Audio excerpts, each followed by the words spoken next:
नमस्कार दोस्तों, आज हम जानेंगे शनिदेव के तेल क्यों चढ़ाया जाता है और हम शनिदेव और हनुमान जी की कहानी सुनेंगे।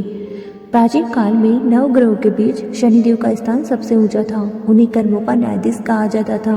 उनका स्वभाव वो सीधा और सच्चा था। वे न तो किसी से नफरत करते थे और न ही किसी पर विशेष कृपा करते थे। उनका बस एक ही नियम था, जैसा कर्म वैसा फल। अच्छे कर्म करने वालों के लिए वे मित्र थे और बुरा कर्म करने वालों के लिए वे न्याय के कठोर दंड बन जाते थे। उनके दरबार में केवल सत्य की जीत होती थी, लेकिन शनिदेव का स्वभाव बहुत कठोर था। उनकी दृष्टि में इतनी शक्ति थी कि उसकी चपेट में आते ही बड़े बड़े वैभवशाली राजा भी दरिद्र और दीनहीन हो जाते थे। वे किसी के अहंकार को सहन नहीं करते थे। इसी कारण से देवता, मनुष्य और असुर तीनों लोगों के सभी प्राणी शनिदेव के नाम से ही डरे रहते थे। कहते हैं कि एक समय शनिदेव को अपने न्याय और शक्ति पर बहुत अहंकार हो गया। वे सोचने लगे, मेरी दृष्टि से कोई नहीं बच सकता। खुद देवता भी मेरे प्रभाव से डरते हैं। उनका ये अहंकार ब्रह्मांड की व्यवस्था के लिए ठीक नहीं था। तब उस समय हनुमान जी की कीर्ति पूरे विश्व में फैली हुई थी। वे हनुमान जी को चुनौती देने पहुंचे। हनुमान जी उस समय राम नाम का जाप कर रहे थे।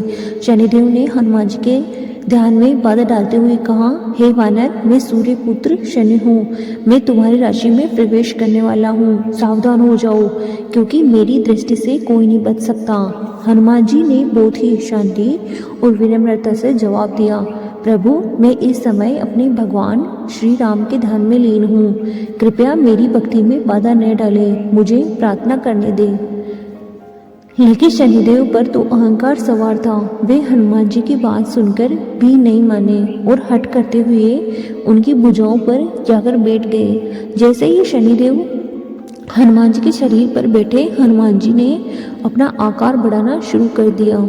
हनुमान जी ने अपनी पूंछ में शनिदेव को कसकर लपेट दिया और तेजी से दौड़ना शुरू किया।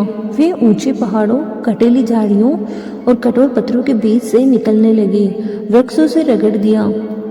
पूंछ में बंधे होने के कारण शनिदेव का शरीर लगातार पत्थरों और पहाड़ों से टकरा रहा था।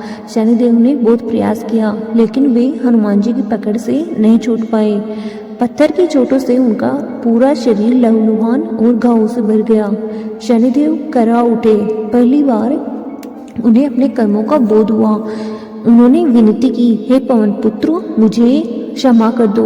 मैंने अपने पद का अहंकार कर लिया था। हनुमान जी केवल बलवान ही नहीं, बल्कि करुणा के सागर भी हैं। जैसे ही शनिदेव ने अहंकार त्यागा, हनुमान जी का हृदय पिघल गया।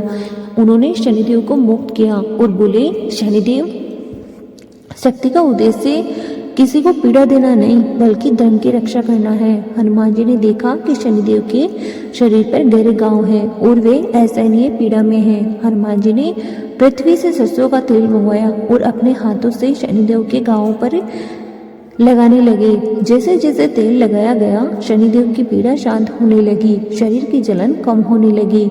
मन की शांति मिली। तेल से पीड़ा शांत होने पर शनिदेव हनुमान जी के चरणों में गिर पड़े और बोले, हे महावीर, आपने मुझे केवल शारीरिक नहीं, आत्मिक पीड़ा से भी मुक्त किया है। प्रसन्न होकर शनिदेव ने वरदान दिया, आज से जो भी व्यक्ति शनिवार के दिन सरसों का तेल मुझे अर्पित करेगा या तेल पर का दीपक जलाएगा और सच्चे मन से प्रार्थना करेगा, उस पर मेरी वक्र दृष्टि नहीं, बल्कि कृपा दृष्टि पड़ेगी। उन्होंने आगे कहा, तेल अर्पित करने से जीवन की बाधाएं दूर होंगी, दरिद्रता घटेगी, भय शांत होगा और शनि दोष का प्रभाव कम होगा। हनुमान जी ने भी शनिदेव को वचन दिया, जो मेरी भक्ति करेगा उस पर तुम्हारी पीड़ा देने वाली दृष्टि नहीं पड़ेगी। इस कारण आज भी शास्त्रों में कहा गया है कि शनिवार को शनि पूजा और मंगलवार को हनुमान पूजा करने से जीवन को संतुलित बनाते हैं। धन्यवाद।